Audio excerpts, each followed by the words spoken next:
tout à fait intéressante, menée avec des enfants qui ne savent pas encore lire et écrire, mais qui sont capables de s'engager dans des discussions sur des sujets philosophiques et de le faire d'une manière guidée, pas simplement par le sens commun, mais par le savoir-faire professionnel d'un enseignant qui les introduit à la philosophie comme discipline. Quoi de plus structurant, disons, de ce point de vue, pour des jeunes enfants et des adolescents, d'avoir des habitus de dialogue à visée, disons, philosophique, pour faire l'expérience, disons, de la diversité, de se confronter à une altérité plurielle, qui est le point de vue finalement des autres. La pratique de la philosophie avec les enfants, ça se développe partout dans le monde. Ça a commencé avec Matthew Lipman aux États-Unis, véritablement dans les années 70, ça s'est développé au Canada, et puis ça s'est développé dans tout le monde anglo-saxon. Il y en a en Australie, en Nouvelle-Zélande, mais aussi en Asie, en Afrique, etc. Et le but de la chaire UNESCO, c'est de coordonner ce réseau international, de fédérer les acteurs, de fédérer les chercheurs, de fédérer les formateurs, et puis aussi de créer du lien entre les enfants. Comment faire prendre conscience à partir des jeunes enfants, comment partir donc de la philosophie pour résoudre un problème d'ordre environnemental. Dans tous nos textes, par exemple les missions de l'école, sont de former des citoyens responsables et des citoyens de la démocratie, des citoyens démocratiques. Or, si aucune discipline ne forme les élèves à cela, il y a un problème. Donc c'est la raison pour laquelle on a associé à la philosophie politique de ce cours la dimension éducation à la citoyenneté. Ce n'est pas un cours de philosophie, c'est un cours d'éducation à la philosophie et à la citoyenneté. L'éducation ne doit pas uniquement se réduire à la transmission d'un savoir, ça n'exclut pas le savoir, mais l'éducation devrait prioritairement viser la formation de la pensée. Ce sont des jeunes qui traversent une période de leur vie difficile, dans laquelle ils se posent beaucoup de questions. Et en fait, le cours de philosophie est un lieu dans lequel on peut recevoir ces questions-là. L'idée fondamentale est de combiner la pratique verbale philosophique avec une pratique philosophique artistique. Donc, je dis bien pratique philosophique artistique parce que dans notre vision des choses, la partie artistique est philosophique au même titre que la partie des discussions verbales. En fait, moi j'adore voir l'émergence de l'idée. Vraiment le moment où on voit l'enfant qui se concentre et là il fait naître une idée en lui, quoi. Et il l'exprime pour la première fois, il s'en rend compte et là il se rend compte que son idée a une valeur, qu'il a produit un fruit intellectuel qui est puissant et qui parfois emporte le groupe ou crée le débat et des choses comme ça. Le but de la fondation SEV, ça veut dire savoir-être et vivre ensemble. C'est de développer chez les enfants le savoir-être et le vivre ensemble, dont les ateliers de philosophie sont un des éléments essentiels. Alors je pense que si on apprend à un enfant à penser, c'est-à-dire à douter, donc il a un choix entre deux alternatives. Donc à ce moment-là, l'enfant a un degré de liberté puisqu'il a un choix. Donc à ce moment-là, mais ça l'oblige à comparer une parole, une vérité, une rencontre, un livre, et c'est le travail, c'est une élaboration. Donc apprendre à penser, c'est amusant, mais c'est fatigant. Je commence par celui qui est à côté de moi, Romain Iborra, pour vous le présenter. Il est à l'école normale supérieure de la rue d'Ulm. Il est chercheur et il fait son doctorat en philosophie logique. D'ailleurs, il est logicothérapeute et il a son propre site de consultation philosophique et il est animateur. Et vous l'avez vu dans le film, à Bagnolet, discuter avec les enfants, débattre avec les enfants sur l'égalité entre les filles et les garçons. Donc quelqu'un qui n'a pas vraiment de méthode, mais qui jure par la logique, d'une part. Et puis, je crois qu'il parie beaucoup sur la citoyenneté. Et c'est ça qui nous intéresse. Michel Silam, vous l'avez vu dans le film, parlait de l'Alsace, donc le groupe du soutien au soutien, de Jacques Lévin, le psychanalyste, qui a créé cette association qui est décédée déjà, et Michèle Sillam est professeure de mathématiques, mais formatrice et animatrice en philosophie avec les enfants. Et elle est co-auteure d'un livre qui s'appelle L'enfant philosophe, avenir de l'humanité. C'est vraiment un titre merveilleux. Atelier Axas, réflexion sur la condition humaine. Tout est dit, hein. Et c'est très ambitieux. Aline était l'institutrice tout au fond, parce que les ateliers, Axas, la méthode c'est que le professeur reste un peu en retraite, et ce sont les enfants entre eux d'abord qui discutent. Et vous avez vu à quel point ils discutent, hein, parce que franchement, sur l'égalité, je trouvais que le garçon à la fin, surtout, il avait une belle parole. Merci pour les avoir. Elle est institutrice et elle a fait 2 ans de formation à Axas. Christian Budex, lui, il est professeur de philo et il travaille sur une thèse de doctorat qui concerne la fraternité. Formidable sujet. Et ici, il est aussi, est-ce qu'on peut dire, conseiller à l'Académie en éducation, à l'Académie Versailles, et formateur à Sèvres. Et à propos de Sèvres, vous avez 2 autres personnes, enfin une autre personne qui nous tient beaucoup à cœur. C'est la belle dame que vous avez vue à la fin du film. C'est la cofondatrice de Sèvres, Madame Martine Roussel-Adam, et qui a aussi vraiment des paroles qui portent vraiment, parce que est-ce qu'on peut rester les bras ballants avec tout ce qui se passe dans le monde? Elle a raison. Hein. Et il faut commencer quelque part, donc pourquoi pas par l'enfance. Et il y a quelqu'un d'autre qui est le directeur d'une école maternelle à Creil, dans une zone d'éducation prioritaire, et qui est Johan Budget, et qui nous parle du bonheur, de l'épanouissement. Directeur d'une école maternelle, ça commence bien, hein, et on l'a vu comment les enfants l'aiment, Johan Budget. Ils l'embrassent, c'est le bonheur dans cette école, hein, c'est vraiment merveilleux. Bon, on regrette un peu de passer une version courte, mais bon, bientôt il y aura une version longue. Maintenant, donc on a dû comprimer beaucoup d'heures de rush en 52 minutes. Hein. Voilà, maintenant, vos critiques, vos questions et vos sujets de débat sont les bienvenus. Sinon, en attendant, est-ce que vous, les protagonistes du film, avez, et aussi Christian Budex, conseiller en éducation, est-ce que vous avez des critiques, des questions, des sujets de débat, des remarques? À propos du film ou à propos de l'activité? Les deux. À propos du film d'abord, peut-être. Non, vous connaissez ma position à propos du film. Et je vous remercie. Donne-nous le micro quand même. Je vous remercie justement d'avoir donné une telle tribune à la philosophie pour enfants. Je vous remercie pour les enfants eux-mêmes déjà. Parce que je pense qu'ils sont les principaux concernés. Puis ensuite, merci pour les gens qui pensent à ces enfants et qui agissent avec cette volonté de les émanciper, de leur faire du bien, tout simplement. Oui, moi je m'associerais bien volontiers à ces remerciements, dans la mesure où,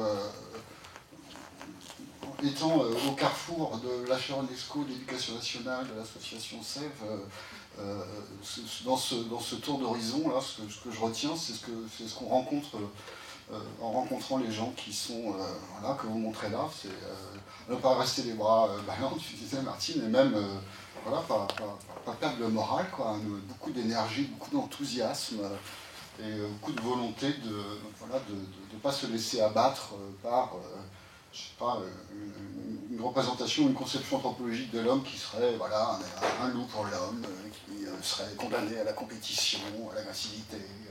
Et là, de sentir et de rencontrer des gens qui sont de la recherche sur le terrain, voilà, dans un enthousiasme beaucoup plus humble, au service d'une pratique qu'ils défendent dans toutes les formes qu'elle peut prendre. Et on a vu un certain nombre. Voilà, je trouve que ça donne de l'espoir. Alors je ne sais pas si nous serons l'humanité, mais enfin, en tout cas, ça peut rien essayer. Donc merci à vous pour ce tour d'horizon. Si vous avez quelque chose. Oui. Moi, je pense juste à une phrase de M. Lévin qui disait à l'époque, il y a donc 20 ans déjà, on travaille pour Michel, on travaille dans 50 ans. Voilà, allons-y. Et là, vous êtes à un moment où ça fait plaisir de voir ce que vous avez fait, toute cette... parce que c'est 20 ans qui sont passés, il reste 30 ans encore pour 50 ans, mais on a déjà tellement avancé, mon Dieu. C'est extraordinaire, voilà. Une petite pensée pour lui. Eh bien, moi, c'est le combat que je retiens, puisque ça m'a confortée dans l'idée de continuer de faire les ateliers philo à l'école. Je ne savais pas que ça avait été retiré des programmes, je ne sais pas si c'est très actuel ou pas, mais en tout cas, on ne s'est jamais posé la question si c'était au programme non plus, finalement. Et excusez-moi, des fois on est un peu aussi remplissés par nous-mêmes. Et voilà, c'est ce combat, et comme disait monsieur, excusez-moi, je n'ai pas retenu votre nom, de voir émerger sur le visage des enfants qu'ils puissent s'exprimer très très bien ou pas ce bonheur d'exister, tout simplement par eux-mêmes. Et mes élèves m'ont d'abord, c'est pas dans le reportage, mais ont très bien dit, quand on les a interrogés, que ce qu'ils aimaient le plus finalement, c'est que je ne sois pas là, que je leur fasse confiance, et qu'on me demandait souvent, on ne demandait pas souvent aux enfants justement leur avis, et que là, c'était leur plaisir, vraiment, de pouvoir réfléchir par eux-mêmes. Effectivement, ça donne beaucoup confiance à des jeunes qui... c'est pratique. Alors, oui, il y avait une question là-haut, derrière vous. Camilla. Merci, c'était très intéressant. En fait, moi je fais partie de ceux qui n'ont jamais eu la chance de pouvoir suivre des cours de philosophie, donc je trouve ça très touchant qu'on fasse ça pour les enfants. En fait, je m'interrogeais à savoir quelle attitude avaient ces enfants à la fin du cursus dans leur milieu familial et amical. Donc c'était, en fait, j'aurais bien été curieuse de voir quelle interaction avec la famille, les parents, les frères, les sœurs, et si quelque part ça continue dans leur tête, ce questionnement et cette liberté de penser, ou est-ce que du fait de la famille, la pression familiale, il pouvait être comment dire, contredit, et à ce moment-là que ça s'arrête. En fait, c'est vrai que dans le film, il manque cette partie-là. C'est-à-dire qu'on n'a pas eu l'opportunité, l'occasion. Ouais, excuse-moi. On n'a pas eu l'opportunité, l'occasion, en fait, d'interviewer les parents. Mais c'est vrai que c'est une chose que nous souhaitions faire. Nous pensions le faire là en septembre-octobre pour la version longue. C'est un peu plus... Enfin, c'est pas aussi simple que ça, parce que... ça pose quelques difficultés. Mais nous sommes conscients que... Alors, ce que vous venez de dire, il y a effectivement, je ne sais plus qui nous a raconté cette anecdote, où un enfant, justement, avait pris confiance en lui, avait interrogé ses parents pour leur dire... maintenant, enfin, ils posaient des questions vraiment que les parents ne s'attendaient pas, et ils ont empêché l'enfant d'aller à l'école parce que ça les a dérangés. Mais il y en a d'autres, et c'est la majorité, heureusement, qui apprécient énormément le fait de pouvoir dialoguer avec leurs enfants d'une manière différente.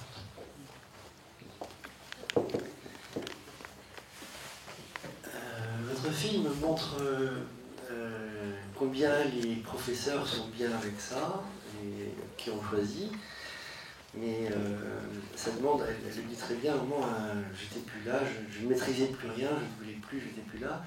Combien il y a des profs qui veulent maîtriser? Est-ce que c'est aussi répandu que ça?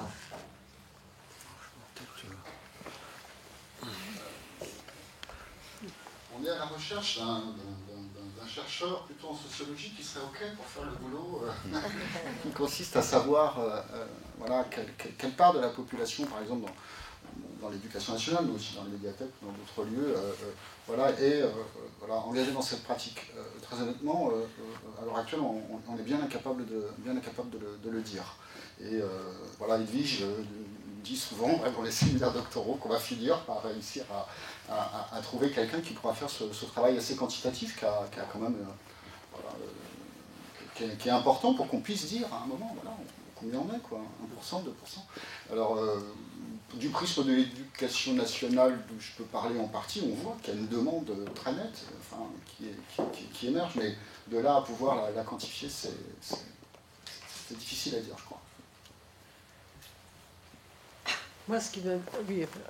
Oui, moi, pour ma part, je ne suis pas pour un retrait total comme on peut le célébrer à certains moments, parce que cette image de laisser les enfants entre eux pour parler, je pense qu'il faut quand même qu'il y ait une... En tout cas, c'est ma position, il faut qu'il y ait une participation active de l'intervenant à chaque instant. Le débat, initialement, avait été intitulé par Brigitte et Christian « Philosophie, un jeu d'enfant ». Moi, je suis d'accord pour que ce soit un jeu. C'est un jeu si par jeu, on entend une activité dont le but est le plaisir. Je veux bien que ce soit un jeu pour l'intervenant, l'adulte. Mais je veux aussi que tout en jouant l'adulte, alors je fais appel à des distinctions qu'on pourrait discuter, adulte-enfant, mais que l'intervenant ait bel et bien conscience de l'importance de sa mission. C'est-à-dire qu'il ne s'agit pas de donner l'occasion à des enfants de simplement parler, ils n'ont pas besoin de nous pour parler entre eux de façon libérée, on peut avoir une petite action et en modifier leur interaction, certes. Mais je crois, pour ma part, et je pense que je ne suis pas sûr que beaucoup partagent cette position, mais qu'il faut une action permanente sur les enfants afin que passivement, ils intègrent des raisonnements rigoureux. Et qu'à ce moment-là interviennent des idées propres. Parce que ce fameux penser par soi-même, que je n'ai jamais vraiment trop compris, puisqu'on obéit toujours aux lois de la logique, on est toujours soumis aux lois, on ne peut pas penser par soi-même, qu'est-ce que ça veut dire? Penser en dehors du vrai, en dehors de la logique, j'ai jamais compris la formule. Mais oui, je pense, pour rebondir sur ce que vous disiez, que un retrait progressif de l'intervenant sur du moyen long terme est envisageable. Et par contre, partir immédiatement, je ne le crois pas, et ça me permet de répondre aussi à votre question sur les conséquences familiales. On n'est pas, en tout cas moi je ne suis pas dans les familles pour voir ce qui s'y passe. Je ne vais pas vous raconter d'histoire, c'est pas la fois d'après que les enfants ont changé, les bagarres sont les mêmes dans la cour, ils ne deviennent pas radicalement nouveaux. Mais moi j'ai des enfants que j'ai eu l'an dernier déjà, et j'ai vu des modifications de comportement, des capacités de raisonnement, des habitudes, un développement d'habitudes. Et c'est vraiment encourageant, vraiment. J'ai des enfants qui sont libérés et capables de s'opposer à leur propre famille, parce que parfois, c'est ce qui se passe.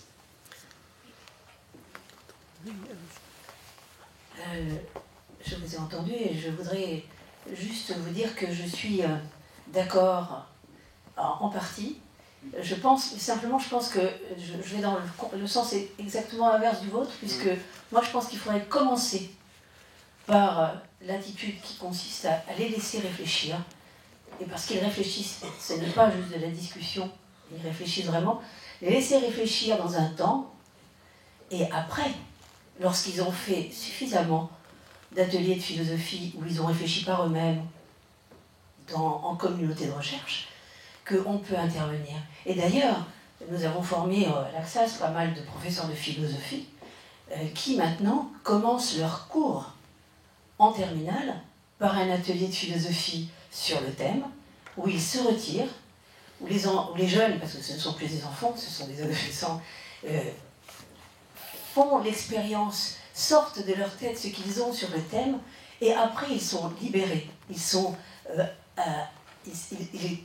captivés par le cours qui vient après, parce qu'ils ont eu la possibilité de jouir de ça. Enfin, moi je me souviens aussi d'une de mes filles qui, en cours de philosophie, revenait après les cours complètement énervée parce qu'elle... Mais est-ce qu'on m'a demandé ce que je pense vraiment avant d'apprendre ce que les autres ont pensé? Et voilà, je pense que cette démarche qui consiste à les faire pendant un certain temps, dans leur jeune enfance, réfléchir par eux-mêmes, parce que vous savez, ils ont quand même, quand on le fait... Alors, Aline a dit qu'elle se retirait. Non, elle est garante du cadre. Elle est là, elle n'est pas dans la chambre à côté, dans la salle à côté. Elle est là, elle écoute, elle sait très bien ce que chacun a dit. Et eux, ils savent aussi qu'elle est là. Elle est là à part entière, elle est là en tant que citoyenne du monde et qui partage, qui écoute, qui réfléchit et qui écoute ses élèves. Donc en fait, c'est pas un retrait. Et puis si le cadre se venait à exploser, elle est là. En fait, on ne va pas laisser se faire toutes sortes de choses. Moi, il m'est arrivé très souvent, au début, parce que dans mes cours de mathématiques, c'est comme ça que j'ai commencé. Moi, j'ai commencé par... On m'a donné une classe de 3e, de doublant, triplant, parce qu'à l'époque, ça se faisait, il y a 20 ans, de faire tripler des élèves. Donc, il y a des garçons, des grands garçons qui avaient 17-18, qui étaient arrivés à 17-18 ans, et qu'il fallait que le vendredi après-midi, de 3h30 à 5h30, parce que c'était l'horaire qu'on m'avait donné avec eux, je les fasse travailler en mathématiques. Impossible. Donc, j'ai proposé qu'on fasse de la philosophie. Donc on a commencé, ils se sont tellement pris au jeu qu'ils voulaient qu'on fasse ça tout le temps. Et donc c'est comme ça que qu'on a négocié, en fait, un peu, c'est-à-dire on commence par un atelier de philo, à une condition, non, on commence par le cours, pardon, avec mes objectifs écrits au tableau, et puis, bon, bah, si on a atteint les objectifs, qui n'étaient pas très, voilà, je faisais vendredi après-midi, je pouvais quand même pas faire des... Et puis après, on faisait un atelier de philo. Et c'est là que je vais vous donner cet exemple qui est extraordinaire quand même. Donc moi, je suis à l'écart, je suis en dehors du cercle pendant qu'ils réfléchissent. Et là, je lance le mot « exister ». C'était le 5e atelier de l'année. Dans les 4 premiers, il y a un élève qui était un caïd, qui n'a jamais pris la parole. Et qui avait une attitude un peu blasée, comment vous dire. Voilà. Et à ce 5e atelier sur « exister », alors les premiers élèves de la classe, les meilleurs, prennent la parole et disent « Oui, on existe quand on fait quelque chose, on se sent exister, voilà, ça tourne comme ça. » Et puis ce garçon prend la parole ce jour-là. Et il dit « Oui, et il dit comme ça, le caïd, qui aurait pu dire « Je suis pas d'accord avec vous », non, il dit « Je suis d'accord avec vous, on existe quand on fait quelque chose, probablement, oui, mais ma grand-mère, qui ne fait plus rien, parce qu'elle est morte, elle existe dans ma tête. » À partir de ce jour-là, cet élève n'a plus eu le même statut dans la classe. Tout a changé et je n'y étais pour rien. Et tout ceci se passe, alors c'est une anecdote, mais il y en a tout un tas. Je veux dire qu'à partir du moment...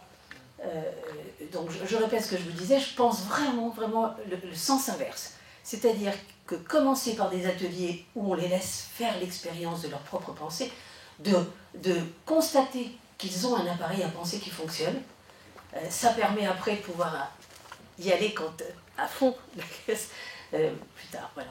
Bien sûr, donc je précise ce que je voulais dire. La consigne que je leur donne toujours, c'est qu'ils peuvent penser et dire ce qu'ils veulent dans mon atelier. Derrière, on teste, on voit si ça marche. On voit si ça tient. Je leur dis toujours, pensez ce que vous voulez. Derrière, il faut me le prouver. Donc vraiment, si c'est ce qu'on appelle penser par soi-même, là-dessus, je suis parfaitement d'accord avec vous. Et il faut les laisser penser par eux-mêmes. Je suis pas un maître de morale, pas un maître de conscience. Et c'est même intéressant, parce qu'il y en a qui se risquent, par goût du risque, par goût de la défiance parfois, à penser des choses qui pourraient choquer, enfin qui choquent, puisque il m'arrive d'avoir des retours. Mais derrière, ils se rendent compte eux-mêmes, en essayant de me prouver la chose, que ça marche pas.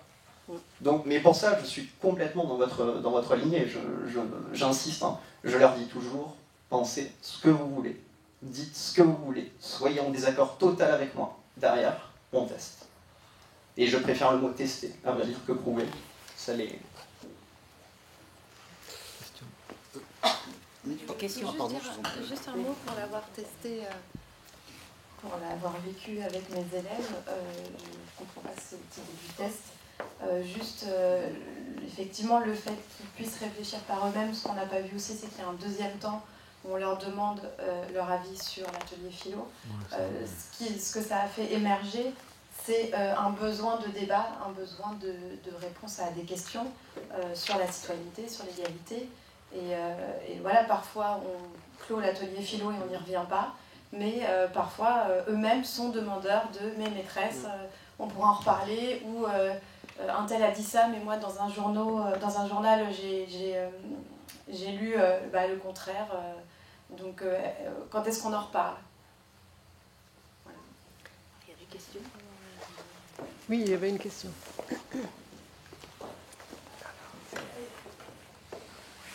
Merci. Alors, disons bien que la philo consiste à apprendre à douter. Là, j'ai du mal à douter de l'intérêt de la philosophie pour enfants. Voilà, bon, c'est pour dire qu'il n'y a pas que du doute. Bon. Mais par ailleurs, justement, moi je me posais la question, enfin, c'est à la suite de tout ce que vous venez d'échanger d'ailleurs, je suis quand même frappé par le fait que c'est les adultes qui déterminent les conditions et le cadre où c'est possible, disons. Et par exemple, la dame, à un certain moment, vers la fin, là, qui disait tout se passe spontanément, les enfants spontanément, ils se construisent et puis mettent en place leur société idéale, quasiment. Moi, je ne crois pas. Enfin, c'est pas possible, disons. Enfin, elle n'a pas dit ça. Enfin, oui, bon, d'accord. Dis, je ne maîtrise plus. Non, mais je sais pas, il y a une dame à la fin qui disait... ne maîtrise pas. Ouais, oui, d'accord, maîtrise pas, mais est-ce que c'est vrai que l'adulte maîtrise pas? C'est pas possible. C'est pas possible, parce que s'il y a un enfant qui se met à je sais pas, à dire, finalement, moi je suis pour la loi du plus fort, etc., et puis je vais vous... etc. Non, mais alors si un enfant se met à parler comme ça, parce que tous les enfants ne pensent pas correct, je dirais, enfin bon, a priori, là on a vu des enfants qui pensent correct, mais je veux dire, vous allez avoir quand même affaire à des enfants qui pensent que les filles doivent s'écraser, etc., quand même. Bon. Et donc là, l'adulte doit bien intervenir, c'est pas possible de dire que tout se fait spontanément, et que les enfants spontanément ils pensent, ils réfléchissent, et puis ils respectent l'autre, et puis ils créent leur société égalitaire, etc. C'est pas possible, ça n'existe pas. Vous n'avez pas montré ça dans le film, hein? Il y a encore du travail. Non, deuxième film. Il n'y a que des extraits. Non, mais Monsieur Cosé de Martine. Je pense pas que nous ayons tous la même approche. Moi, je suis d'accord avec vous. C'est-à-dire que il y a une détermination de la part de l'adulte, de l'intervenant, et heureusement, en vérité, selon moi. Ce que disait la dame, et je la rejoins, c'est que elle préfère laisser les enfants choisir leur sujet. J'en fais de même, parce qu'en effet, il y a une question de goût, une question d'envie, de plaisir qui est là lorsque les enfants se sont impliqués émotionnellement dans le choix du sujet, puisque ce sont toujours des sujets qui vont les concerner. Après, pour l'absence de maîtrise, je ne peux pas vous éclairer parce que ça n'est pas mon école, et je ne pense pas que nous ayons tous la même pratique. Moi, je pense que... Alors, c'était ce terme test qui vous choquait peut-être, mais c'était un test pas au sens moralisateur du terme, hein, au sens purement logique. Tester une vérité, voir si ça tient. Et l'exemple que vous venez de prendre, à savoir, si quelqu'un se met à dire c'est la loi du plus fort, on me l'a dit, on me le dit souvent. Vous savez, j'ai eu un atelier sur le racisme cet après-midi. J'amène l'enfant à voir ce qui se passerait pour sa propre famille, hein, si c'était bel et bien la loi du plus fort qui s'appliquait dans la société. Est-ce que tous les membres de sa famille sont bel et bien les plus forts de la société? Est-ce qu'il ne finirait pas par subir à un moment ou à un autre des conséquences malheureuses? Et là, l'enfant tilte. Après, c'est une position que je défends. Je suis peut-être plus interventionniste au sens où je leur demande de me prouver les choses à chaque fois. Pas immédiatement. Il y a un travail, effectivement, d'effervescence des idées qui est nécessaire. On fait une synthèse des réponses, on voit ce qui s'accorde, ce qui ne s'accorde pas. Mais l'absence totale de maîtrise, c'est une idée romantique belle en soi. Mais ça présuppose une spontanéité et un ordre des enfants préalables qui n'ont pas. C'est ce qu'elle dit, en tout cas, dans le film. Hein. Pas une... Oui, bien sûr. Non, mais si vous voulez, vous avez vu à un moment qu'il y a des différents protocoles, il y a différents courants, il y a eu en incrustation, vous voyez, la discussion visée démocratique et philosophique, le protocole de l'Axas, la maïeutique, bon, donc pour répondre à la question précédente de monsieur, il y a un cadre, comme le disait Michel Tidam à l'instant, donc ils sont pas du tout en roue libre. Et puis vous soulevez en revanche un autre problème sur lequel on s'engueule beaucoup, c'est qu'est-ce qu'on veut privilégier à un moment, c'est-à-dire est-ce qu'on veut une pensée officielle, par exemple dans le cadre de l'enseignement moral et civique, car même si le terme de discussion visée philosophique a disparu pour tout un tas de mauvaises raisons sans doute, ça empêche quand même pas les collègues de continuer à travailler dans ce sens-là. Et qu'est-ce qu'on fait quand il y a une parole qui est contraire aux valeurs de la République, par exemple? Bon. Donc, qu'est-ce qu'on peut privilégier? Et c'est l'occasion de discuter peut-être de ce que c'est que la liberté d'expression. Donc c'est vrai que c'est un des enjeux à un moment, la pensée correcte. Voilà, on avait Michel Taudy qui était là, pensée correcte, je pense que ça ne lui évoquerait rien du tout. Il considérerait que voilà, tout est objet de discussion potentiellement. Mais on n'est pas d'accord sur cette idée. Il y en a qui vont considérer que si on va à un moment avoir un propos, je ne sais pas, sexiste, homophobe, il faut rappeler le cadre de la loi. D'autres considéreront que voilà, on peut peut-être éviter de finir la séance ou l'atelier sur ce type de propos. C'est quand même plus dommage. On va autant travailler pour arriver là. Mais en tout cas, l'enjeu est quand même de pouvoir, entre guillemets, libérer la parole sans que ça devienne n'importe quoi. C'est un vrai sujet pour les praticiens et les didacticiens de réfléchir sur cette question. Voilà, Ebi. Oui, moi je voulais intervenir sur le fait que mon chapeau, parce que vraiment, vous avez une ambition extraordinairement légitime, à mon avis, de vouloir, comme le disait l'inspecteur de Cotonou, je crois, non, du Bénin, voilà, hein, de sauver l'humanité. Parce qu'il faut effectivement, aujourd'hui, se poser la question de savoir comment on la sauve. Et donc, vous êtes vraiment, je trouve que vous êtes des militants d'une société plus juste, plus humaine. C'est formidable. Mais c'est formidable. Bon, mais donc votre ambition, je la partage. Et je trouve que Britt et Christian font un boulot formidable aussi ici pour diffuser ce que vous faites et faire partager votre ambition. Mais je me pose des tas de questions.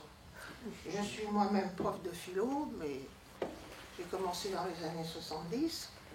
Et depuis les années 70, il y a eu toute une série, effectivement, d'expérimentations alternatives à l'enseignement, comment dire, institué de la philosophie. Il y a eu toute une série de gens qui ont réfléchi, hein, entre Derrida avec le Greffe et d'autres avec la CRF, etc. etc. L'idée d'enseigner pour les enfants jeunes au collège, bon, c'est une idée qui est très ancienne, hein, c'est Derrida qui l'a proposée, l'inspection s'y opposait, mais l'idée d'enseigner avec les enfants, c'est une idée qui effectivement a été développée par des associations comme les Freinet.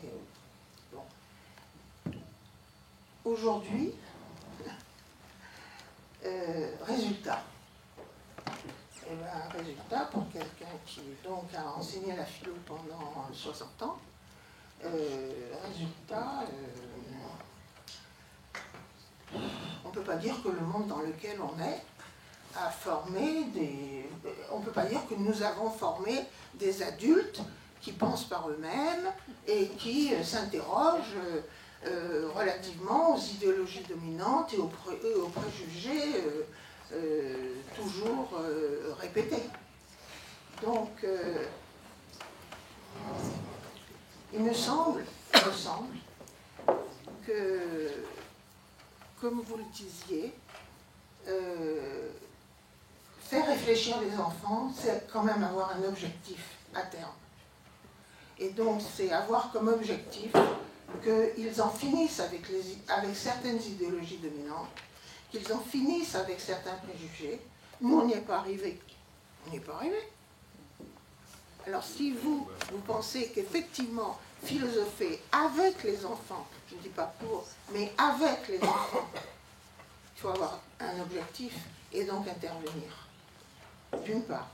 D'autre part, s'appuyer quand même sur des textes de toute l'histoire de la philosophie qui ont pour objectif de faire justement penser par soi-même avec un objectif d'humaniser le monde.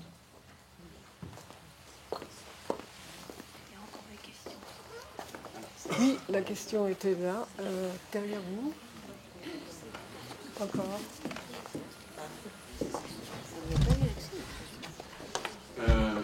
D'abord, bravo pour ce que vous faites. Hein. Et j'aimerais rebondir sur la discussion qui est là et qui m'intéresse énormément, parce que je pense que ce qui est en train de se dire là, c'est que ce n'est pas la même chose que d'apprendre à penser que de penser la pensée. C'est pas du tout la même chose. Et dans la philosophie, il y a toujours eu cette question. C'est est-ce qu'on philosophe pour apprendre une pensée? Il y a eu des écoles de pensée où on apprenait à penser comme le penseur qui pensait cela, et sur des logiques très précises, qui étaient très construites, si vous voulez, et qui ont rapporté énormément.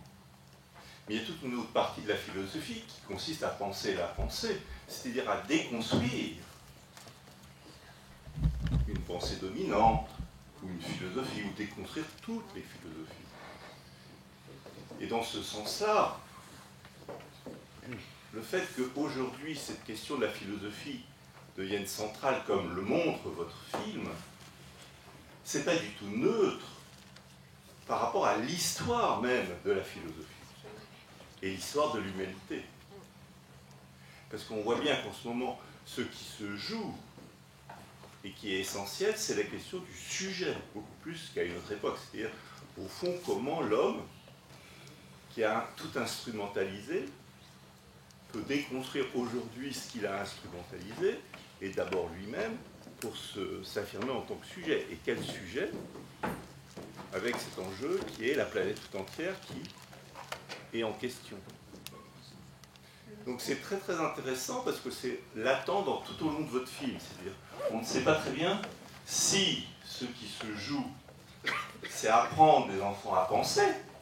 C'est pour ça que c'est très intéressant ce que vous avez dit, madame, en tant que professeur de philosophie, c'est très juste. Ou est-ce que, et c'est sans doute les deux, il s'agit d'aider les enfants, et ça c'est en quelque sorte révolutionnaire au sens propre du terme, à penser la pensée, si vous voulez. C'est-à-dire à déconstruire la pensée et être capable de reconstruire de manière autonome, en tant qu'auteur, en tant que singularité, une pensée nouvelle. C'est pas du tout la même chose. Et je pense qu'il y a eu toujours dans ce discours le mélange des deux choses. Or, ce qui se joue aujourd'hui, qui est à proprement dit extraordinaire dans l'histoire de l'humanité, c'est qu'il y a une utopie qui s'affirme, qu'on revoit un peu partout, qui est cette capacité à penser la pensée, qui a toujours été là, mais réduite à une infinie, une personne sur 1000, une personne sur 10 000, parce que tous les philosophes ont pensé la pensée, tous ceux qui sont restés en tout cas, parce qu'ils sont restés bien, parce qu'ils avaient déconstruit quelque chose, ils avaient reconstruit quelque chose, un ailleurs. Mais là, ce qui se joue dans ces ateliers philo, on voit bien, c'est est-ce que l'enfant, il est là pour apprendre à penser, ou est-ce qu'il est là, en train d'apprendre à penser sa pensée, et donc à déconstruire des pensées, la pensée des autres. Vous voyez, ces deux registres, c'est très important de les distinguer, parce qu'on ne parle pas de la même chose, en fait. Et le terme philosophique, en fait, et pourquoi on dit que tous les doctorats sont philosophiques, c'est parce que ce qui différencie la licence, le master et le doctorat, c'est que théoriquement, le doctorat, c'est l'espace où on va penser la pensée de sa discipline. On va être capable de déconstruire la pensée de sa discipline. Mais apprendre à penser à un enfant sur sa propre pensée, on est sur des démarches qui sont déjà trop... on est sur des démarches trop abstraites. C'est-à-dire qu'il faut avant tout être présent pour... Il faut avoir des objets, donc des sujets, pas au sens de la subjectivité, au sens de ce qui est posé comme sujet d'un livre. C'est vrai, il faut des objets bien immédiats. Parce que lorsqu'on parle de pensée, de théorie, on est déjà sur un objet secondaire. Il a fallu faire retour sur ça, sur une pensée ou sur l'histoire de la philosophie. Ça, avec des enfants, c'est difficile, on les perd. Émotionnellement, on les perd et on n'a plus d'efficacité. Donc, non, il s'agit avant tout d'apprendre à penser, mais comment? Pas activement, en leur montrant ce qu'est un raisonnement rigoureux, leur faire apprendre la façon de raisonner rigoureusement, et ensuite leur dire « Ok, vas-y ». Non, il s'agit d'être là, et c'est cette présence active dont je parlais tout à l'heure, pour leur communiquer passivement, en regardant ce qui sort de leur bouche, ce qui est logiquement valide, j'ai pas dit vrai, j'ai dit valide, et ce qui ne l'est pas. Et moi, mon but en tout cas, c'est que passivement, après un travail de quelques mois, quelques années, c'est préférable, les enfants aient intériorisé, comme on intériorise une langue, les lois logiques, les lois de la validité. Et dans un second temps, ce que vous disiez est tout à fait juste, dans un second temps, une fois armés de ces raisonnements rigoureux sur les objets immédiats, ils pourront venir à un objet médiat qu'est la pensée, qu'ils obtiennent par réflexion, au sens littéral. Et là, comme tout objet, ils peuvent se pencher dessus. Non. Si, parce que vous êtes vraiment logique avec la logique. Alors la logique englobe la philosophie. Vous avez la philosophie naïve, puis la logique, puis la phénoménologie. Vous mettez tout dans un paquet, ça s'appelle la philosophie. Alors, en tout cas, c'est pas du tout le sens que donne cette heure qu'on a passée devant des gosses. C'est pas du tout ce qu'on a vécu. Tout à fait. On n'a pas vécu du tout un fil, une logique. On a vécu un truc qui était complètement non maîtrisé. Chacun disait ce qu'il voulait, une liberté maîtrisée dans un cadre, on le sent bien, mais pas du tout. J'ai l'impression qu'on n'a pas vu le même film, quoi. Non, c'est juste que comme Christian Budex le disait, il y a vraiment une pluralité d'approches, et je ne dirais même qu'il y a des approches idiosyncrasiques. Je ne crois pas qu'il y ait vraiment il n'y a pas d'approche d'ensemble général. Je pense qu'il y a des approches singulières. On ne peut pas vraiment se revendiquer d'une école, d'une approche... Vous avez vu votre approche dans le film? Sur une minute d'intervention où je parle d'enfant, ça n'est pas possible. Je parle patience, je parle enfant et plaisir d'enfant. Parce que mon but, moi, c'est le plaisir de l'enfant pour qu'à moyen terme, il y ait des retombées positives. Mais moi, je ne vais pas vous mentir. Je ne vise pas à remettre la société sur pied ou à... J'ai des enfants devant moi et c'est eux qui comptent à ce moment-là. C'est pas sauver l'humanité, c'est sauver comme je peux la journée d'un enfant, plus une, et à la fin espérer qu'il ait passé une bonne année et qu'il en reste des résultats logiques, des raisonnements rigoureux. Et vous voyez, c'est la rentrée là, ça ne nous aura pas échappé. Il y a beaucoup d'enfants qui sont venus me voir en me disant, donc il y a des sujets qui ont été rechoisis par d'autres enfants, j'ai des groupes, et les enfants étaient capables de dérouler le sujet devant moi. Pas comme si on l'avait fait la veille, mais les lignes directrices étaient là. Je voudrais juste prendre une minute pour... moi, quand je suis arrivée ici, j'ai vu des enfants, puis des parents, et je voudrais juste entendre un parent ou des enfants parler, parce que c'est quand même très très important. Ce sont tous les sujets de notre recherche.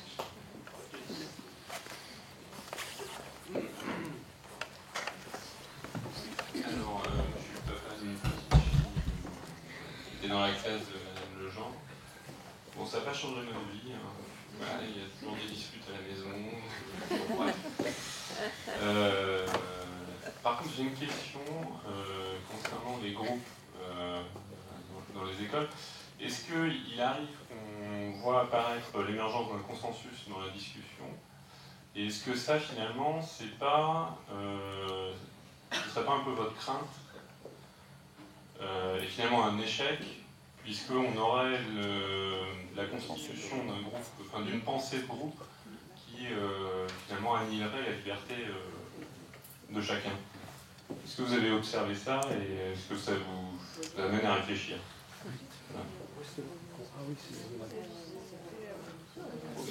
Faites-le descendre.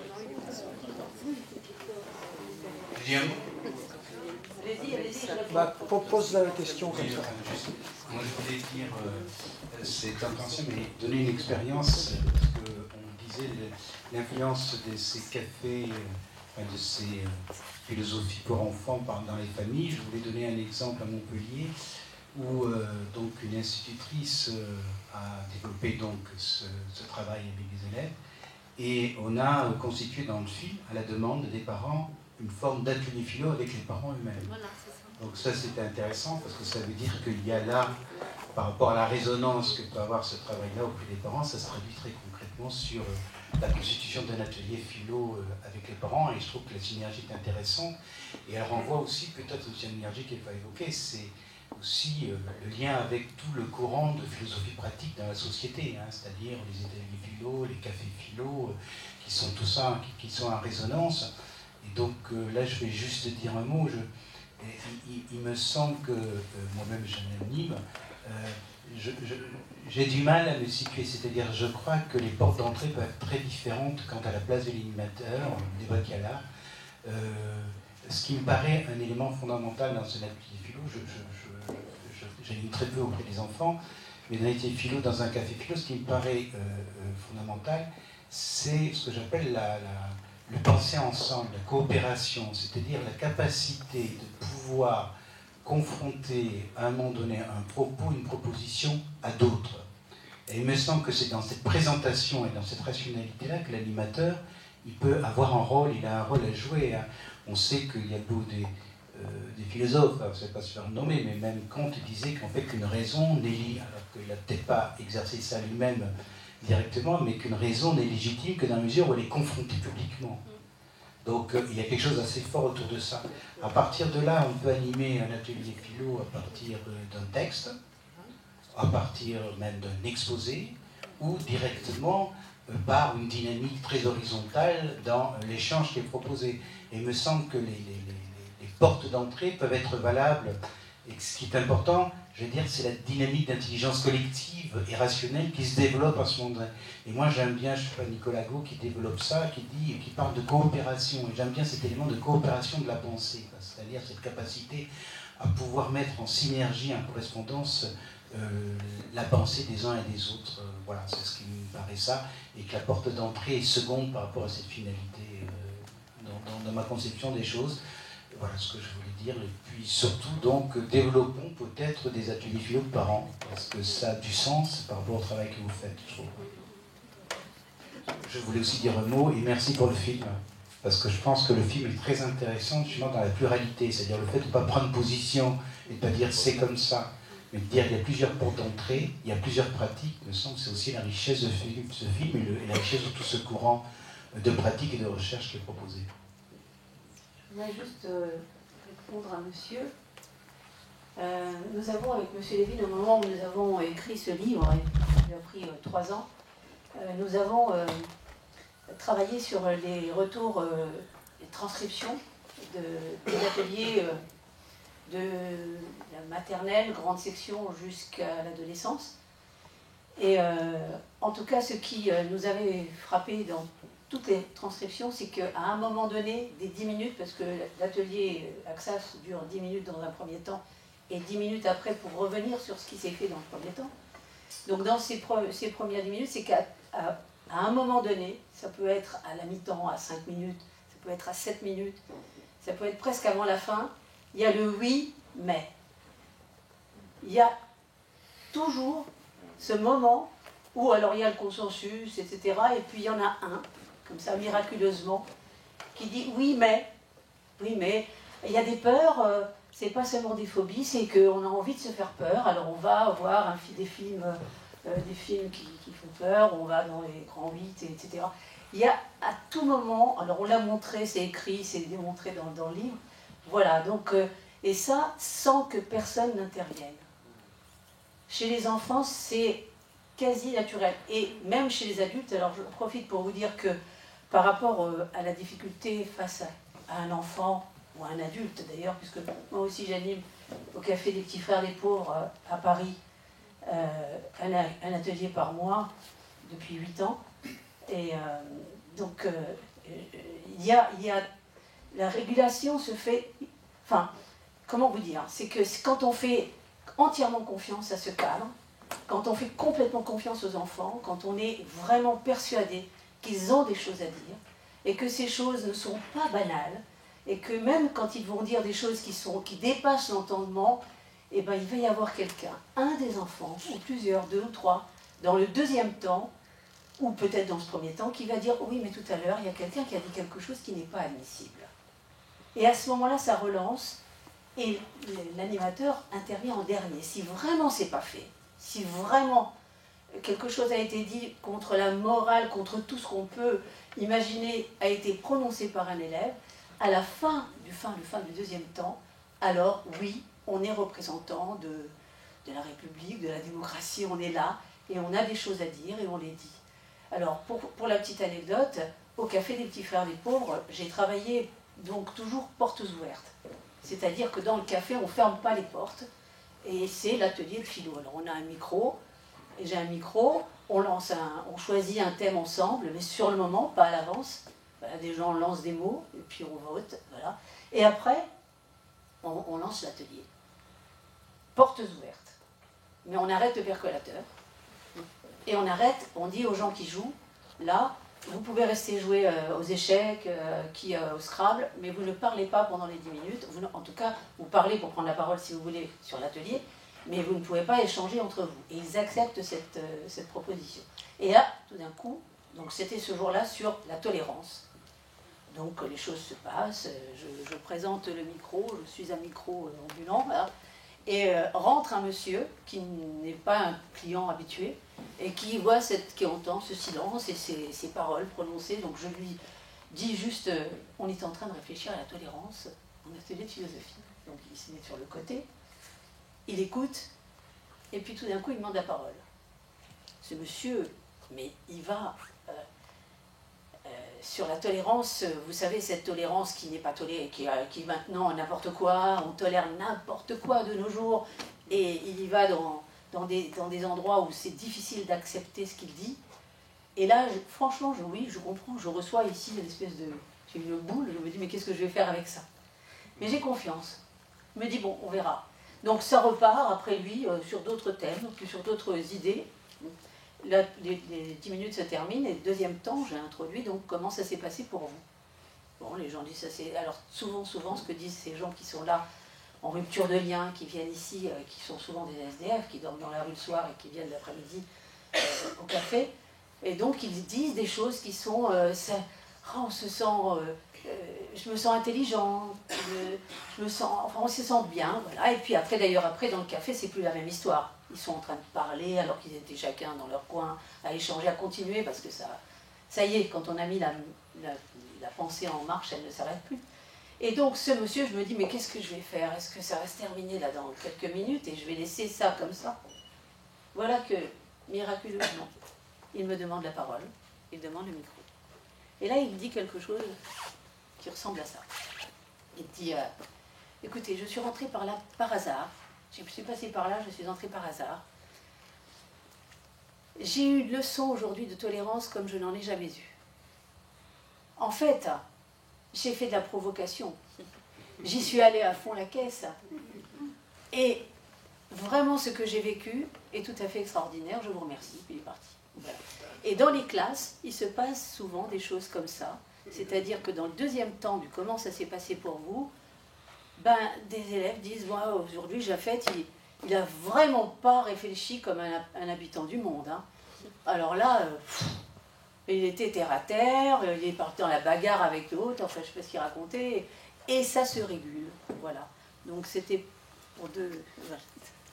Je ne sais pas si tu parles dans le micro, je crois qu'il ne marche pas. Si, il marche. Je voulais vous poser une question. Du coup, vous venez d'employer l'expression d'habitant du monde. Dans ce cas-là, qu'est-ce qui distingue? J'ai bien compris que ce qui était important pour vous dans le débat, dans l'animation d'ateliers philosophiques pour enfants, c'était la médiation. Et plus elle est discrète, et mieux c'est. Mais dans ce cas-là, qu'est-ce qui distingue un médiateur qui ne serait pas de formation philosophique d'un médiateur qui, lui, a le bagage? Puisque il est question d'être un habitant du monde, d'intervenir le moins possible, et qu'on n'est pas censé diriger les enfants, qu'il faut intervenir le moins possible. Qu'est-ce qui reste de la philosophie, et qu'est-ce que je fais moi qu'un autre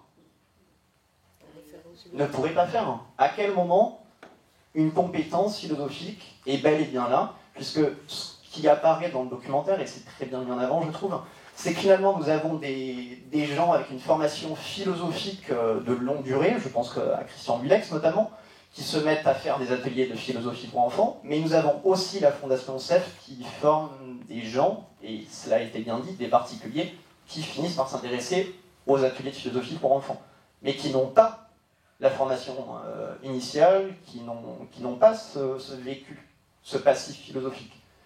Et c'est la question que je me pose quand on me parle de ces ateliers de philosophie pour enfants. Je me demande toujours, dans ce cas-là, si on ne se remet pas aux questions difficiles, si on n'intervient pas, qu'est-ce que je fais qu'un simple médiateur qui n'aurait aucune formation en philosophie mais qui aurait de l'empathie, alors Christian Dudek. Non mais la question de l'exigence philosophique, je pense là aux discussions avec les stagiaires de l'association CEF quand on est en formation avec ou avec les enseignants de philo jeunes voilà, qui sont parfois pétrifiés à l'idée qu'ils n'ont pas de formation philosophique, donc ils ne vont jamais pouvoir animer d'ateliers philo. C'est leur première angoisse. À tel point que parfois, finalement, je crois qu'il ne faut pas se présenter comme professeur de philosophie pour sensibiliser à la pratique de la philosophie avec les enfants, parce que ça peut nous faire perdre un temps considérable. Donc cette discussion, on l'a effectivement régulièrement. Il y a des protocoles différents, il y a des niveaux d'exigence effectivement différents, mais voilà, moi, ce que j'aime à dire dans cette question-là, c'est qu'il y a des exigences philosophiques. Edwige, elle le dit assez nettement. Il y en a une pour les enfants, c'est qu'ils ne sont pas simplement là pour dire ce qu'ils pensent, mais pour qu'ils pensent un petit peu ce qu'ils disent. Bon, et là, il y a quelques automatismes qui ne demandent pas un double doctorat de philosophie, effectivement, je le crois. Quelques automatismes de reformulation dans la relance de la discussion et qui vont permettre de pointer ce que Michel Tauzy appelle quelques processus de pensée. Mais parmi ces processus de pensée, il y en a un qui consiste à conceptualiser, c'est-à-dire à définir la chose dont on parle. Voilà. Et on va essayer de ramener les enfants, si par exemple on a décidé, ou s'ils ont choisi d'aller discuter de la question du bonheur, on va essayer de régulièrement les ramener vers une définition du bonheur. Et puis en essayant de faire ça, ils vont croiser inévitablement un autre processus de pensée, c'est pour donner une définition du bonheur, on pourrait essayer de jouer ensemble, commencer à faire ça, eh bien on va rencontrer des problèmes. Il y a des questions qui vont se poser, par exemple de savoir si on va définir le bonheur comme quelque chose de durable ou quelque chose par exemple d'éphémère, qui est plutôt lié au corps, plutôt lié à l'esprit. Et ça c'est un deuxième processus de pensée qu'on appellera la problématisation. C'est le fait de voir apparaître des problèmes quand on va essayer de définir une notion. Donc cette exigence philosophique qui consiste à viser des processus de pensée, elle n'est pas tant liée, de mon point de vue, à un bagage théorique qu'à une sorte de posture de la part de l'animateur qui va consister effectivement à être relativement en retrait quand il a cette exigence philosophique pour aller essayer de faire apparaître avec la plus grande humilité du monde, parce qu'il y a très peu de chances qu'au bout d'une heure, une séance avec des CE2, on ait abouti à une définition du bonheur, pas plus qu'avec une séance de séminaire doctoral, on aura abouti d'ailleurs à une définition qui soit peut-être tout à fait définitive et satisfaisante pour tout le monde, donc on va y aller très tranquillement. Mais si en revanche on considère, pour revenir sur la question des familles, j'arrêterai là-dessus, qu'on peut avoir sur des tranches adolescentes 4h30 d'écran jour, 35 minutes de temps de conversation entre parents et enfants, eh bien, la possibilité de faire une heure de discussion cadrée, avec une exigence philosophique variable, et pour peu que, si vous maltraitez pendant vos ateliers philo Descartes, personnellement, moi je dors très bien le lendemain, si vous voulez, ça ne me pose aucun problème. En revanche, en termes de posture, l'exigence philosophique, je crois, c'est de faire en sorte de ne pas être là en train de prêcher sa propre, au sens négatif du terme, sa propre morale, ses propres préjugés, ses propres opinions, sans en avoir un peu conscientisé ça. Voilà. S'il y a une exigence philosophique, à mon avis, c'est ça, c'est de faire en sorte de former de l'esprit critique, et on verra bien pour la prochaine cinquantaine comment le monde se portera s'il est encore là.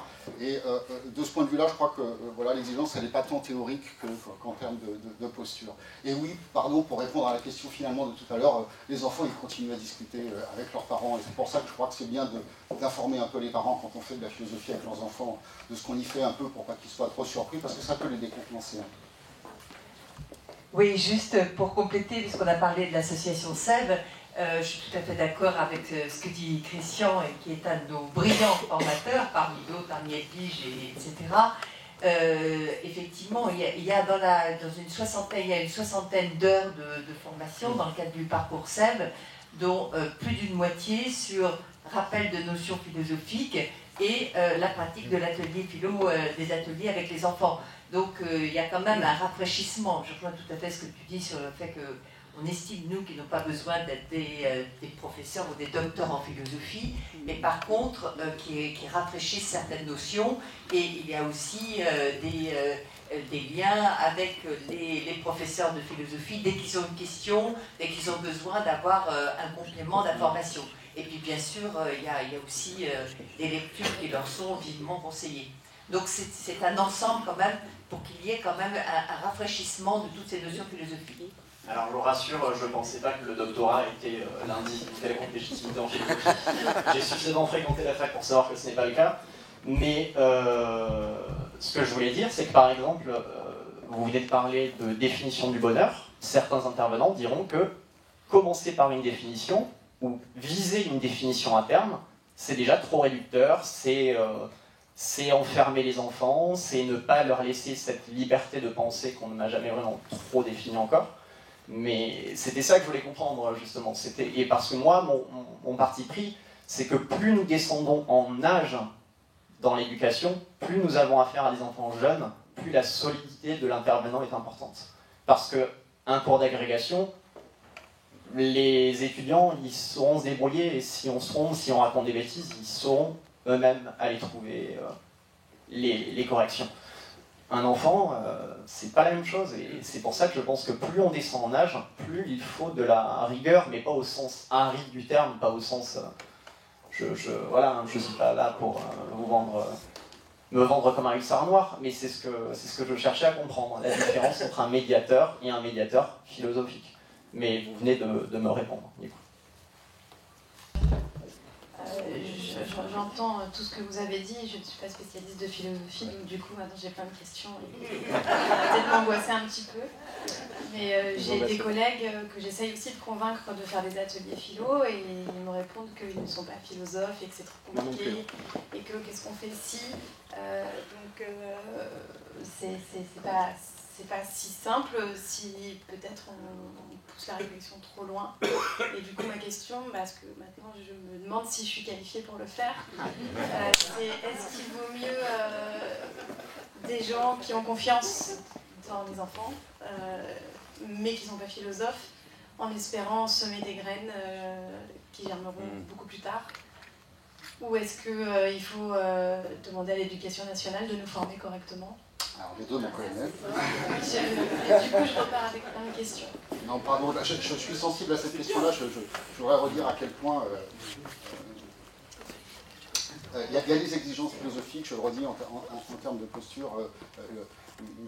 Encore une fois, comme l'inspection générale ne s'en offusque pas, si vous maltraitez la pensée de Descartes, je le redis, je dors très bien. J'ai tendance à dire de manière un peu provocatrice parfois. Je prends un exemple d'une stagiaire de Sèvres, professeur de philosophie, qui vient me voir dans le premier module de formation aux animateurs d'ateliers à la pratique de la philosophie, en me disant tu crois que c'est nécessaire que je reste pour ta formation? Alors c'était le deuxième module. Le premier c'était sur la définition de la philosophie. Elle me dit d'ailleurs, je me suis déjà tapé 3 heures de définition sur la philosophie, alors je suis professeur de philosophie. Et puis là, c'était la méthode, donc elle s'imaginait qu'elle allait donc se taper encore 3 heures sur la méthode, alors comme elle est professeure de philosophie. Et on a fini par échanger un bon moment à la pause. Je finis par lui dire de manière un peu provocatrice, mais je pense vraiment, je crois que c'est plus dur pour un professeur de philosophie de devenir animateur d'ateliers philo avec les enfants que pour quelqu'un qui n'est pas professeur de philosophie, mais qui a une très bonne connaissance du monde de l'enfance. Et pardon pour la caricature, mais je l'assume. Parce que je les connais bien, quand même, qui a une très bonne connaissance du monde de l'enfance, qui a une très bonne capacité à prendre en charge un groupe de discutants et un groupe d'enfants. Je pense que c'est plus facile de le faire. Et encore une fois, donc, que votre collègue vienne co-animer les ateliers avec vous, et que ça ne vous empêche pas de vous former, et l'Éducation nationale essaye d'en proposer pour pouvoir éventuellement travailler sur les processus de pensée, mais que ça ne la décourage pas de se lancer dans cette aventure tant qu'elle n'est pas en train de vendre ce qu'elle pense être sa morale personnelle aux enfants sans s'en rendre compte. C'est ça le plus important, je crois. Et quant à moi, s'il fallait être philosophe pour faire des ateliers de philosophie, je n'en ferais pas puisque je ne suis pas philosophe. Donc je vous rassure aussi par mon mode d'existence. Oui, alors on va donner les micros au directeur de l'école qui est dans le film, directeur de la maternelle. Bonsoir tout le monde, merci pour ce film, j'ai beaucoup apprécié. Juste une petite remarque. J'amène un petit témoignage du niveau de l'école maternelle. Je suis directeur de l'école maternelle, ça fait 10 ans que je pratique les ateliers de philo en classe. J'ai eu le plaisir de rencontrer Edwige il y a 6 ans lors d'une formation qui a duré 2 ans et qui m'a beaucoup apporté, qui a levé beaucoup d'interrogations et qui m'a repoussé pour pratiquer au quotidien. Juste un exemple, un des attendus de fin de grande section, c'est de connaître la comptine numérique jusque 30. Les gamins ne sont pas mathématiciens. On plante une petite graine. On argumente en atelier philo. On débat, on s'écoute, on choisit son vocabulaire. On essaye de temps en temps de problématiser, de conceptualiser. On essaye. On a planté une petite graine. On ne peut pas mieux faire que ça, mais c'est déjà beaucoup. Devant vous. Je pense vraiment qu'il y a une occurrence qui est très simple à concevoir. En l'occurrence, c'est pas un échec de l'éducation actuelle, mais en l'occurrence, il y a une vraie difficulté à transmettre. D'où, peu importe l'initiative, elle est bienvenue, je pense, pour emmener une pédagogie différente. Et en ce sens, travailler sur penser comme étant un concept dans un contexte d'usage, à mêler à d'autres concepts, c'est déjà beaucoup. Et en dehors de ça, par contre, on est vraiment aussi dans une rupture civilisationnelle et on doit préparer les jeunes gens à affronter ce que le monsieur disait vraiment très bien, c'est que réussir à transformer sa peur en crainte et en questionnement, c'est vraiment là le deal. Absolument. Moi, par exemple, je travaille énormément là-dessus et ça demande des années. Moi, j'étais en fac de philo, j'ai refusé de lire Kant à 20 ans. J'en avais pas l'entendement. Donc effectivement, là, le propos, il n'est pas de parler de philosophie ou pas de philosophie, mais vraiment d'engager la pédagogie au centre de tout ce qu'on peut faire. Et en ce sens, je pense que il n'y a pas tellement de courants si différents finalement, sinon qu'on a des véhémences plus à parler d'éthique, de valeurs ou de protocole. Voilà. Moi, je voulais juste ajouter quelque chose, c'est que c'est très très bien de faire de la philo avec les enfants, mais ce serait bien d'ouvrir l'école aux parents et d'inviter de temps en temps aussi les parents, parce que dans les zones d'éducation prioritaire, on rencontre beaucoup de difficultés parce que c'est comme apprendre un nouveau langage. Et du coup, les enfants, quand ils vont à la maison, ils ont du mal à dialoguer avec les enfants et il y a une transformation des uns et pas des autres. Et du coup, ça crée une incompatibilité, une difficulté à communiquer avec d'autres. Voilà, donc l'école aux parents, ce serait quelque chose de bien pensé. Il y a des ateliers intergénérationnels de pratique de la philosophie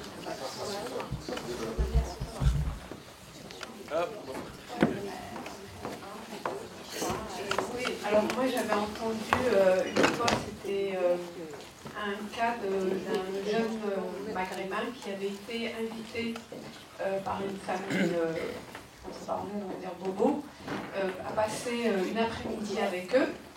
Et il m'avait emmené au zoo, etc. Et donc il y avait eu ce témoignage après coup. Et j'avais trouvé ça très intéressant. Et en fait, bon, moi j'ai vécu ça un peu dans mon enfance, c'est qu'on nous envoyait dans des familles d'accueil en Belgique. Et ce que je veux dire, c'est qu'il y a l'école, il y a la famille. Quand on veut, nous, en tant qu'enfants, je parle de moi avec vous, sortir justement de ce schéma familial parce qu'il n'y a pas de possibilité de dialogue, parce que bon, c'est autre chose que ce qu'on apprend à l'école, il faut un troisième repère, mais un repère sur lequel on va pouvoir quelque part concrétiser tout ce qu'on apprend, parce que c'est bien beau d'apprendre, et moi je me souviens par exemple un exemple tout bête, mais qui a vraiment fait mon éveil, c'est que j'avais appris le système solaire, donc j'avais quand même déjà un an de retard à l'école, donc ça devait être, je sais pas, en 6e. Et donc j'arrive à la maison, je montre mon cahier, mon livre à ma mère, et je lui dis, maman, t'as vu, il y a ça, elle était dans ses casseroles, bien sûr, et je lui dis, où est Dieu? Et elle me dit, ah, laisse-moi tranquille, et elle fait ses gamelles. Et là, je me suis dit, non, mais il y a un truc, quoi. Et c'est comme ça, bon, le fait aussi que j'allais dans une famille d'accueil chrétienne, en vacances, chaque année, j'allais à l'église avec eux, etc. Donc je savais qu'il y avait autre chose que l'islam, que je savais qu'il y avait... Parce que j'avais vu ça ailleurs, mais concrètement, pas dans les livres. Donc du coup, je pense qu'il faut concrétiser ce qu'on fait à l'école. C'est bien l'école, mais voilà, c'était mon commentaire. Alors je précise que quand je parlais d'être rigoureux, je n'entendais pas pointer l'attention des enfants sur des raisonnements. Hein. C'est-à-dire que de la même manière que vous avez appris à parler français sans étudier la grammaire elle-même, mais passivement, nous n'avons pas tous fait de la grammaire à haut niveau pour parler un français correct. Là, c'est la même chose. C'est-à-dire qu'il s'agit de leur communiquer passivement des raisonnements rigoureux sans qu'ils s'en rendent compte. Alors certes, le présupposé, c'est que je sois moi-même rigoureux, ce que je ne peux pas prouver. En tout cas pas ici, mais c'est ce que je voulais dire. Je voulais pas jeter voilà, l'effroi en vous laissant penser qu'il y a un tableau noir, j'écris des raisonnements rigoureux, logiques, et je leur dis on apprend ça, si vous dites ça, c'est vrai. Non, non, c'est de la communication passive, donc on est sur de la concrétude, comme vous êtes en train de le dire. On est vraiment sur des cas pratiques, des questions choisies par eux, des exemples pris dans leur vie, parce que voilà, la généralisation, elle s'exemplifie, et c'est à partir des exemples qu'on peut généraliser. Mais en tout cas, c'est nécessaire, ça suffit pas, mais c'est nécessaire. Voilà, c'est... Okay. Non, non, mais c'est bon, c'est bon. Attendez. Non, ouais, c'est bon, c'est bon. Moi, j'ai envie. Excusez-moi. Je voudrais vous dire deux choses avant qu'on se quitte. Déjà, une information importante, puisque pour les 20 ans des ateliers de philosophie AXAS, en tout cas, l'AXAS organise un colloque qui a lieu les 6 et 7 octobre, samedi et dimanche d'octobre prochain. Pas prochain, c'est d'après ? Prochain. Non, 6 et 7 octobre. Voilà. Ça se passe à Paris. La chaire de philosophie sera présente. Monsieur Tozzi, Madame Chirouter et Madame Nathalie Frieden seront avec nous. Ce serait le moment peut-être de faire... voilà, encore de prolonger ce qui s'est passé là, sur le site de l'AXAS, donc AGSAS. Vous aurez tous les renseignements, AGSAS, Association des groupes de soutien au soutien. Voilà, et puis je vais ajouter une chose, c'est que je voudrais rassurer complètement Aline, parce que ce qu'elle fait dans sa classe, et c'est là qu'est la pédagogie. Quand on est un pédagogue, peu importe la méthode, peu importe... Si ce qui est important, c'est que les enfants puissent vivre l'école en tant que sujet vraiment, et non pas des objets qu'on est en train de remplir comme des verres, à remplir, là, c'est une autre histoire. Voilà, peu importe l'histoire.